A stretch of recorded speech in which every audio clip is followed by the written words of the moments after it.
नमस्कार दोस्तों। OCN network में आपका स्वागत है। चौथे दौर का मतदान चल रहा है और इन सीटों के साथ 379 सीटों का जो जनादेश है वो ईवीएम में बंद हो चुका होगा। इसके बाद 3 दौर का मतदान और होना है। 160 के आसपास और सीटें बची हुई होंगी, लेकिन इस चौथे दौर तक आते आते जो भारतीय जनता पार्टी उसका नेतृत्व दावे कर रहा था, माहौल तो वैसा ही बनता हुआ दिखाई दे रहा है। अब तक जहां जहां नरेंद्र मोदी की जनसभाएं हुई हैं या जहां जहां उनके रोड शो हुए हैं, उसमें जिस तरीके से भीड़ उमड़ी है, और केवल भीड़ नहीं उमड़ी है, सबसे अलग बात जो नोटिसेबल है वो है लोगों की आंखों में चमक। उनके चेहरों पर एक आशा, एक उत्साह, उनकी बॉडी लैंग्वेज आप देखें जो रोड के दोनों तरफ खड़े रहते हैं, वो किस तरीके से उनका अभिनंदन कर रहे हैं। कल शाम पटना में रोड शो था और इस रोड शो से पहले उनके विरोधी क्या कह रहे थे? अरे भाई, पटना सीट को तो वो बिल्कुल अपनी स्ट्रांग सीट मानते हैं, फिर पटना में रोड शो करने की क्या जरूरत है। ये लोग भूल जाते हैं कि नरेंद्र मोदी की जो भी गतिविधियां होती हैं, कार्यक्रम होते हैं, रोड शो होते हैं, जनसभाएं होते हैं, वो केवल उस प्रॉपर सीट के लिए नहीं होते हैं। एक बहुत व्यापक उसका एक संदेश और संकेत होता है। पटना में वो अगर रोड शो कर रहे हैं तो इसका संदेश क्या पूरे बिहार में नहीं गया होगा, या बिहार के आसपास लगते हुए जो दूसरे राज्य हैं वहां नहीं गया होगा। और जब प्रधानमंत्री के रोड शो होते हैं तो नेशनल टीवी पर भी, और जो क्षेत्रीय मातृभाषा में जो टीवी चैनल होते हैं उन पर भी अबाध गति से सजीव प्रसारण होता है। इन सब चीजों के प्रभाव नहीं होते हैं क्या? प्रधानमंत्री नरेंद्र मोदी की जो ऊर्जा है वो देखने लायक। 3-3, 4-4 सभाओं को संबोधित करना, भीषण गर्मी जिसमें सब पसीने पसीने हो रहे हैं, उसके बाद 2-2.5 घंटे का रोड शो करना। और कल मैं अभिषेक तिवारी जी से पूछ रहा था कि भाई, नरेंद्र मोदी जी के बगल में नीतीश बाबू खड़े हुए थे और नीतीश बाबू बड़े ढीले दिखाई दे रहे थे, तो उनका कहना यही था कि ये जो गर्मी चल रही है और जो उमस है, इसको झेलना हर एक के बस की बात नहीं है। नरेंद्र मोदी ने तो अपने स्वास्थ्य को, अपने शरीर को शायद इतना तपा रखा है कि वो हर तरह के मौसम में, हर तरह की परिस्थितियों का सामना करने के लिए भी तैयार रहते हैं। तो मेरे साथ सीधे जुड़ रहे हैं पटना से अभिषेक तिवारी। उनको जोड़ करके कार्यक्रम को आगे बढ़ाते हैं। अभिषेक जी, बहुत स्वागत है आपका। नमस्कार। ओमकार सर, आपको प्रणाम, आपके सभी दर्शकों को प्रणाम, नमस्कार, जय श्री राम। अभिषेक जी, कल रात में देख रहा था कि प्रधानमंत्री रोड शो कर रहे हैं, सभाएं भी कर रहे थे। आज उनको वाराणसी भी जाना है। गंगा स्नान के बाद उनको अपने जनप्रतिनिधियों से बातचीत भी करनी है, नामांकन भी दाखिल करना है, फिर वापसी करनी है बिहार, एक और उनकी जनसभा होनी है। और सुबह ही सुबह में देख रहा था कि गुरुद्वारा पटना साहब पहुंच गए और वहां पर उन्होंने मत्था टेका और जितने श्रद्धालु वहां पर थे उनसे बात की, बच्चों से हाथ मिलाया। इतनी ऊर्जा कहाँ से लेकर के आते हैं साहब? इनके विरोधी तो वैसे ही पस्त हो जाते होंगे इनकी ऊर्जा को देख करके और इनके जज्बे को देख करके। ओमकार सर, संभवतः नरेंद्र मोदी जी की लगातार तीसरी बार प्रचंड बहुमत से, जो मेरे सेफोलॉजी के हिसाब से, जो मेरे आंकड़े हैं, डेटा है, उसके हिसाब से प्रचंड बहुमत से जो सरकार बनने जा रही है, उसका एक कारण ये भी है कि मोदी जी का ऊर्जा बहुत बहुत अधिक है। वो मैं कल फील कर पा रहा था। मेरी और मोदी जी की आयु में लगभग दुगने का अंतर है, इसमें तो कोई संदेह नहीं है। ऑलमोस्ट डबल है। और मैं जब दिन भर में 3 या 4 घंटे भी दोपहर में धूप में काम करता हूँ तो मैं बहुत एग्जॉस्ट हो जाता हूँ। शाम को आते-आते बहुत मुश्किल से रात्रि का कई दर्शक कहते हैं कि भैया रात के शो में आपका एनर्जी लेवल डाउन क्यों रहता है? ऑब्वियस सी बात है भाई, मैं सुबह में अपनी सारी ऊर्जा झोंक चुका रहता हूँ, 9:30 बजते-बजते मेरे हालत जो है मेरे बस में नहीं रहते। अब कुछ लोगों का कहना था कि पटना में रोड शो क्यों है? ओमकार सर, एक प्रश्न है, पटना क्या है बिहार के लिए? राजधानी है, बिहार की राजधानी है और पटना एजुकेशन सेंटर का भी हब है। चाहे बैंक की तैयारी हो, रेलवे की तैयारी हो या अपने बच्चों को पढ़ाना है। बिहार में इस कोने से उस कोने के लोग लोग पटना में रहते हैं। मैं महामूर्खों से बहस नहीं करना चाहता। पटना में रोड शो का कारण एकमात्र यही था कि पटना पूरा अपने आप में बिहार है, प्रथम बात। अब आपने कहा कि सुबह-सुबह आपने देखा कि वो गुरुद्वारा साहब गए थे। सर, कल कल से कार्यक्रम को समझते हैं। 4 सभाएं वेस्ट बंगाल में, पटना में रोड शो, सुबह में गुरु गोविंद सिंह साहब के जो मंदिर है, उसमें गया। सिखों का सबसे बड़ा स्थल है बिहार का वो गुरुद्वारा। इसके बाद वो हाजीपुर में अभी सभा कर रहे हैं। हाजीपुर बिहार में चिराग पासवान के लिए वो कर रहे हैं और उत्साह देखिए लोगों का अभी भी, जो लोग देख पा रहे होंगे, जो लोग देखेंगे उनको पता चलेगा कि क्या एनर्जी है उस आदमी की। इसके बाद वो बनारस जाएंगे, नामांकन करना है, लोगों से मिलना है और शाम को सारण लोकसभा सीट में यानी छपरा में भी बातचीत करनी है, रैली करनी है या फिर जो प्रोग्राम है। इतना पता है कि सारण का रैली का ही प्रोग्राम है। अब तुलना करते हैं अपोजिशन में खड़े नेताओं की। अब तक राहुल गांधी ने मुश्किल से यूपी में 2 या 4 रैलियां की हैं। तेजस्वी यादव के कमर में दर्द हो चुका है, पेन किलर लेके जा रहे हैं। अखिलेश यादव पहले मैनपुरी में लगे, अब आज कन्नौज में लगे। कन्नौज की स्थिति और जिस प्रकार से वोटिंग डिटेल आ रहे हैं, स्थिति बहुत खराब है। अभी तक सिर्फ 5%, 6% मतदान हो पाया है और वो समझ में आ रहा है कि मुझे क्यों मतदान क्यों कम हो रहा है वहां पर। और ये एक बड़ा संकेत है बहुत अखिलेश यादव के लिए कि जो फेक वोटिंग वहां पर होती थी इतने वर्षों से, सब लोगों के वोटर लिस्ट से नाम गायब है। किंतु बिहार के संदर्भ में जो आप बात पूछ रहे थे, नरेंद्र मोदी की इस रोड शो को देखने के बाद मेरा जितना दिन का राजनीतिक अनुभव है, ऐसा रोड शो मैंने अपने पूरे लाइफ में नहीं देखा। इतनी एनर्जी, वहां पर आप खड़े भी होते तब भी आपके रोंगटे खड़े हो जाते, आप नहीं चिल्लाते तब भी आप पसीने से भीगते। लेकिन जो जोश था, जुनून था, जो मोदी जी का कनेक्ट है लोगों से, वो अपने आप में अद्भुत है। एक दूर कहीं आदमी एक छोटा-सा मोदी जी का फ़ोटो लेके रखेगा, वो उनकी दृष्टि से छुप नहीं सकता। उसको भी हाथ हिला के वेव कर देंगे। सो ये जो कनेक्ट है, वो कनेक्ट विपक्ष के किसी नेताओं में जनता के साथ है ही नहीं। वो इसलिए नहीं है क्योंकि वो यूट्यूबर्स गैंग के झांसे में आकर के वो जनता से बहुत दूर जा चुके हैं। इनका अब बहुत मुश्किल है वापसी करना। बिल्कुल सही आप कह रहे हैं। अगर आज के मतदान की बात करें, तो बिहार में दरभंगा में वोट पड़ रहे हैं, उजियारपुर में पड़ रहे हैं, समस्तीपुर में, बेगूसराय में, मुंगेर में, और जिन प्रमुख चेहरों की प्रतिष्ठा दांव पर है, उनमें अमित शाह के विश्वास पात्र नित्यानंद राय, इसके अलावा अशोक चौधरी की बेटी शांभवी चौधरी, खुद गिरिराज सिंह और लल्लन सिंह।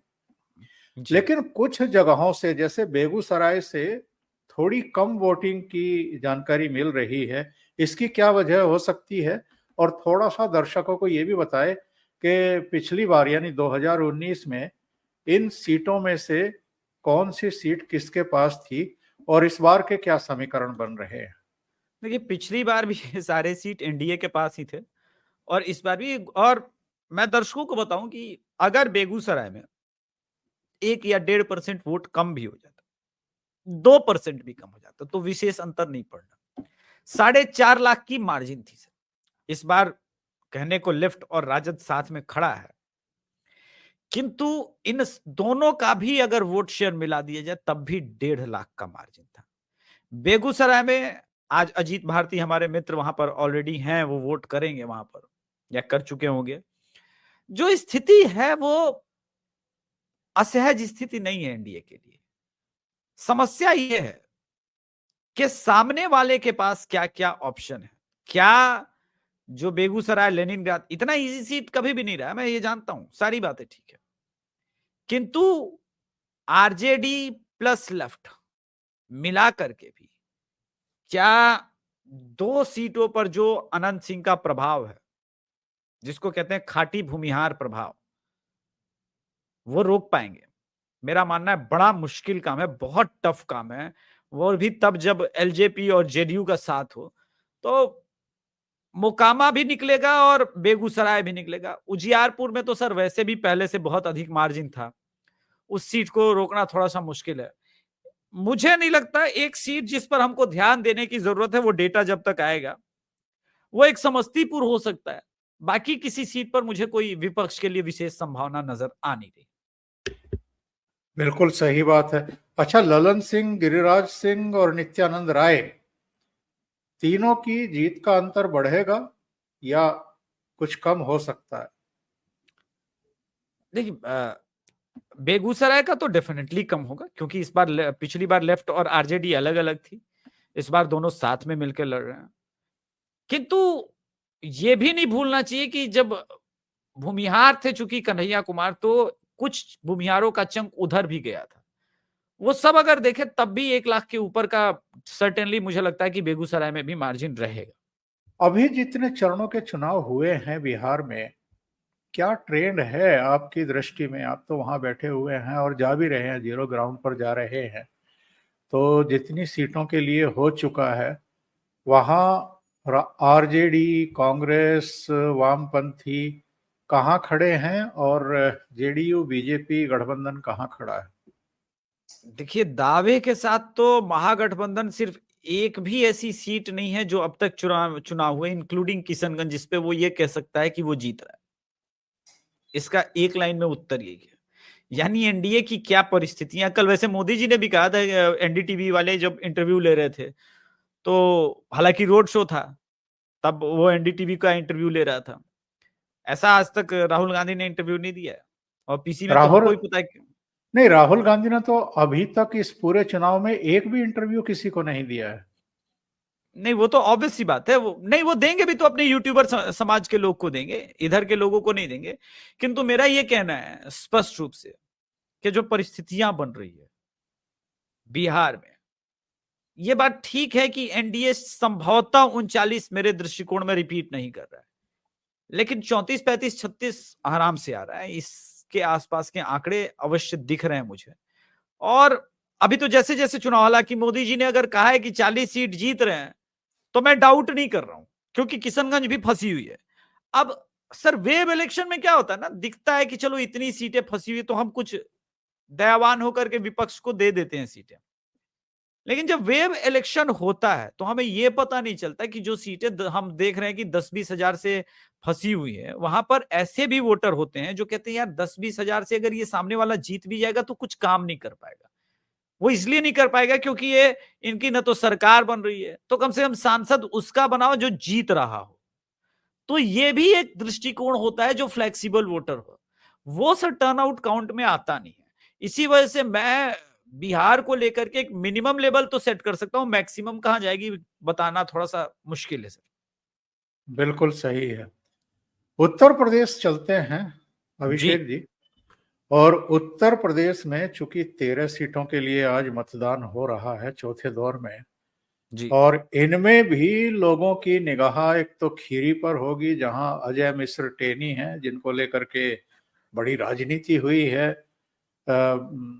लखीमपुर खीरी में जो किसान आंदोलन के दौरान, तथाकथित किसान आंदोलन के दौरान घटना हो गई थी, उसको लेकर के पक्ष विपक्ष में तनातनी भी रही, और कांग्रेस और उनके जो कहना चाहिए कि समर्थक किसान संगठनों के नेताओं ने भी खूब राजनीति की थी। हालांकि हम विधानसभा चुनाव में देख चुके हैं लखीमपुर खीरी की सारी सीटें भारतीय जनता पार्टी ने जीती। तो खीरी पर निगाह रहेगी। इसके अलावा उन्नाव, जहां साक्षी महाराज चुनाव लड़ रहे हैं, कानपुर एक बहुत बड़ा शहर, एक बहुत महत्वपूर्ण सीट, रमेश अवस्थी लड़ रहे हैं। कन्नौज जी। बेशक अखिलेश यादव लड़ रहे हैं और बीएसपी ने वहां इमरान बिन जफर को उतार दिया है। बड़ा रोचक जी। मुकाबला जो है बना दिया है। और कन्नौज का भी आपने जिक्र भी किया था कि इतना कम वोटिंग वहां पर हो रहा है। तो खास तौर से उत्तर प्रदेश की इन 13 की 13 सीटों पर चूंकि पिछली बार भारतीय जनता पार्टी जीती थी, तो इस बार आप क्या देख रहे हैं? कन्नौज में तो फिर भी अभी अपडेट किया इलेक्शन कमीशन ने, तो दिख रहा है 14% के आसपास का वोट। इटावा में तो 8% है सर, 7%। ये कभी गढ़ हुआ करता था। एक चीज मैं पूरे यूपी में देख रहा हूं, बाई एंड लार्ज, जहां जहां 2009, 6, 4, 7 या 1999 के चुनाव, 98 के चुनाव में एक बात हमेशा कहती थी कि वहां पर बोगस वोटिंग बहुत पड़ती है। उन सब जगह पे सर मैं एक एनालिसिस कर रहा था, डिटेल निकाल रहा था, चाहे वो रामपुर हो या किशनगंज, जहां पे बहुत अधिक मुसलमानों का वोट रहता है। इन सब जगहों पे आप देखेंगे एकदम से ड्रॉप आया है वोटिंग में। इटावा में ड्रॉप आना ये बता रहा है कि सर अब वो समय योगी जी ने या तो बदल दिया है, या इलेक्शन कमीशन ने मेक श्योर किया है कि 4-4, 5-5 जगह से जिन लोगों के वोटर आईडी कार्ड होते थे, वोटर होते थे, वो अब ना रहे। और वो दिख रहा है, क्योंकि मैं वहां पे रहने वाले परसेंटेज लोगों से अब जब मैं पूछता हूं कि आप लोगों ने वोट किया, तो वो कहते हैं हाँ वोट किया था। और जब इतना वोट हो रहा है तब भी परसेंटेज क्यों कम हो रहा है? इसका कारण यह है, एक तो उदासीनता है विपक्ष में, और दूसरी जो सबसे बड़ी वजह सामने आई है कि फर्जी वोटिंग बुरी तरह से इस बार यूपी में इसको कुचल दिया है योगी सरकार ने, या इलेक्शन कमीशन ने। योगी सरकार का फीडबैक रहा होगा, जो भी हो, इसके वजह से वो एक डेंट दिख रहा है सर। और अगर इटावा में 7%, 8% की ये वोटिंग ट्रेंड है, तो मुझे लगता है कि शाम तक आप देखेंगे समाजवादी पार्टी के लोग फिर से ट्वीट ट्वीट करेंगे और कहेंगे कि देखिए मेरा वोट नहीं होने दिया गया, ये नहीं हो रहा है, वो नहीं हो रहा है। ये सारी चीजें होंगी। जी। और एक वजह ये भी है, बहुत सारे हम एक बाइट्स वगैरह देख रहे हैं, इंटरव्यूज वगैरह देख रहे हैं, और मुस्लिम समुदाय के लोग ही ये कह रहे हैं कि जी क्या करेंगे, वोट दे करके आएंगे तो मोदी जी ही। तो ये जो एक मैसेज चला गया है कि मोदी जी ही आ रहे हैं, इसकी वजह से भी थोड़ा सा अ, उत्साह में असर कमी है, देखी जा रही है। बिल्कुल असर है, क्योंकि देखिए ऐसा बेवकूफ कोई नहीं होता जिसे तमाम प्रोपोगेंडा के बावजूद, बहुत कम होते हैं ऐसे बिरले, Dhruv Rathee, if you are not Dhruv Rathee until unless, वो आपको रिटन ऑन द वॉल नहीं दिख रहा है। वो दिख रहा है कि मोदी आ रहे हैं, तो उन्हें अपने 5 साल का भविष्य और राजनीति देखनी है। बड़े बड़े मुस्लिम धर्मगुरु नेता वो लोग भी, तो वो समझ रहे हैं कि इस वक्त अगर मोदी से बैर लिया तो ठीक नहीं। इसलिए आप देखेंगे कि हर चुनाव में तो फतवे जारी हो जाते थे, इस चुनाव में फतवे होते हुए भी जारी नहीं हो रहे हैं कि इसको वोट करना है, इसको वोट करना है। वो सब रिलैक्स है, बोले कि रहने दो भाई, अभी पंगा लेने की जरूरत नहीं। जी। और पश्चिम बंगाल की तरफ चलें अभिषेक जी, तो वहां जी। भी कुल मिलाकर के बहरामपुर में, कृष्णा नगर में, राणा घाट में, बर्धमानपुर, बर्धमान, दुर्गापुर, आसनसोल, बोलपुर, बीरभूम, इतनी सीटों के लिए चुनाव होने जा रहा है। और मैं देख रहा था यहाँ जो प्रत्याशी खड़े हुए हैं, बहरामपुर से तो खुद लोकसभा में जो कांग्रेस के संसदीय दल के नेता है, और कल का एक वीडियो बड़ा वायरल हो गया जिसमें वो कह रहे हैं कि अडानी अंबानी अगर नोटों के बैग भिजवा दें तो हम उनके खिलाफ बोलना बंद कर देंगे। तो सही बात। अधीर रंजन चौधरी लड़ रहे हैं कृष्णा नगर में, जाहिर है महुआ मोहित्रा की प्रतिष्ठा दांव पर है। हालांकि वहां पर भारतीय जनता पार्टी ने बड़ा पावरफुल चेहरा उतारा है, अमृता राय, जो महारानी है वहां की बताया जाता है। जी। इसके जी। अलावा कीर्ति आजाद बर्धमान दुर्गापुर से, और जी। कीर्ति आजाद के खिलाफ दिलीप घोष खड़े हुए हैं। आसनसोल में बड़ा दिलचस्प मुकाबला है, शत्रुघ्न सिन्हा और उनका मुकाबला एसएस अहलुवालिया कर रहे हैं।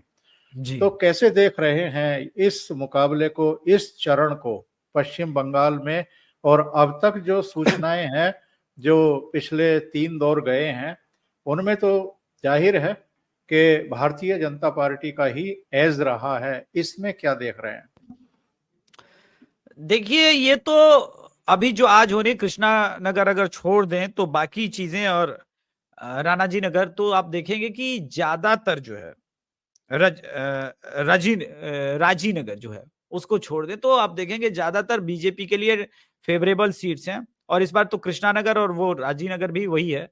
तो इस राउंड में तो बीजेपी के चांसेस स्वीप के होने चाहिए, लेकिन एक बार 4 बजे तक आंकड़े आ जाए हमारे पास तो हम और डिटेल में बता पाएंगे। किंतु ट्रेंड टुवर्ड्स बीजेपी बंगाल में बहुत पहले भी शिफ्ट हो चुका था, 15-20 दिन पहले ही एकदम वो दिखने लगा है। अब तो बस ये है कि एक बार वोट होता जाएगा तो पता चलता जाएगा कि बंगाल की स्थिति क्या है।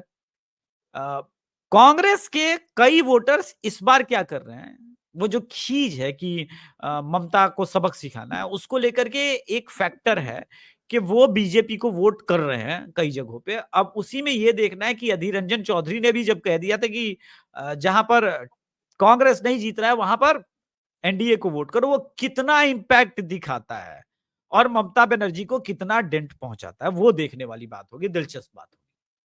वैसे और चल कीर्ति आजाद नहीं जीतेंगे, ये बात की मैं गारंटी ले सकता हूं। और शाम तक आलूवालिया साहब का भी सीट का मैं बता ही दूंगा। वहां पर भी ऑलरेडी हमारे बहुत अच्छे मित्र हैं, मनीष कश्यप, उनकी टीम भी वहां पर पहले से पहुंची हुई है सच तक, तो वो हमारे पास ठीक ठाक फीडबैक आ जाएगा शाम तक, तो एक बार हम पता कर लेंगे क्या है। चलते चलते तेलंगाना और आंध्र प्रदेश, क्योंकि अभी तक जितने 3 चरण के मतदान हुए थे उनमें किसी एक फुल स्टेट को चुनाव आयोग ले जाता था चुनाव में। जैसे फर्स्ट फेज में तमिलनाडु को ले गया, फिर केरल को ले गया, लेकिन इस चरण में 2 राज्यों को सीधे पूरे के पूरे राज्य में चुनाव हो रहे हैं, तेलंगाना और आंध्र प्रदेश। आंध्र प्रदेश में भारतीय जनता पार्टी का कुछ खास था नहीं, पिछले चुनाव में भी 2% वोट भी नहीं मिले थे। जी। तेलंगाना में जरूर उसको 4 सीटें मिली थी। इस बार क्या देख रहे हैं इन दोनों स्टेट में? क्योंकि आंध्र प्रदेश में जो रोड शो हुआ है, जिसमें चंद्रबाबू नायडू इनके अगल बगल खड़े हुए थे, क्या रोड शो था साहब वो। और लोगों में जो उत्साह था वो वैसा ही था जैसा कल शाम हमने पटना में देखा है, या उससे पहले कोयम्बटूर में देखा था, और अयोध्या में जैसा हमने रंग देखा था वैसा ही आंध्र प्रदेश में भी देखा था। तो इस बार आंध्र प्रदेश में भारतीय जनता पार्टी उम्मीद करे और तमिलनाडु में और बढ़ेगी। देखिए, तमिलनाडु का तो वोटिंग हो ही गया है, उसके बारे में तो आंकड़े हम 1 तारीख को जब एग्जिट पोल करेंगे तेलंगाना, तो हम लोग। तेलंगाना जी, लेकिन आंध्र और तेलंगाना में तेलंगाना। ऐसा है कि 8 तक मैं देख रहा हूं, मे बी 10 भी हो सकती है बीजेपी, जो वेव है, it is a wave election, let me sir. BJP के प्रति तेलंगाना में वेव है जो कि असेंबली इलेक्शन में बिल्कुल भी नहीं थी। तो वो लोकसभा में एक वेव इलेक्शन है, पहली बात। दूसरी बात, आंध्र प्रदेश में तेलुगु देशम पार्टी के रथ पर जो बीजेपी सवार है और साथ में उनके साथ जो एक एक्टर है पवन कल्याण, उनका भी 2 सीटों पे ठीक ठाक वजूद है अपना। बीजेपी वहां पे 3 सीट तक जीत सकती है, यानी एब्सोल्यूट जहां पे 0 था वहां पर 3 जा सकती है और यहाँ 4 से बढ़ के 8 हो सकती है। तो जो बढ़ोतरी है वो तो दिख ही रहा है मुझे दक्षिणी छोर पर, कि बहुत अभूतपूर्व नजर आ रहा है। अब ये देखना है एक बार कि सारे जब आंकड़े आ जाएंगे तो हम पता कर पाएंगे कि कितना इंपैक्ट रहा है, क्योंकि 8 तक तो मुझे दिख रहा है, क्या वो 10 और 11 भी हो सकता है इस वेब इलेक्शन में, वो समझने वाली बात होगी, वो देखने वाली बात होगी। और बहुत आसानी से इसको कैलकुलेट नहीं करना चाहिए, थोड़ा समय लगेगा मुझे भी, क्योंकि सुदूर दक्षिणी क्षेत्र में हमारे पास जो सोर्सेस हैं, जो हमारे पास टीम वर्क है, टीम मैन है, वो धीरे धीरे आएंगे। पर एक बात अवश्य है कि भारत, दक्षिणी भारत में, दक्षिण भारत के जिसको कह सकते हैं दक्षिणी छोर पर भारत बीजेपी एक बहुत अच्छा परफॉर्मेंस देने वाली है। जी, बहुत बहुत धन्यवाद अभिषेक जी, जुड़ने के लिए और सुबह सुबह अपडेट देने के लिए। थैंक यू सो धन्यवाद sir. Much. Thank you sir. नमस्कार। जय श्री राम। नमस्कार। जय श्री राम।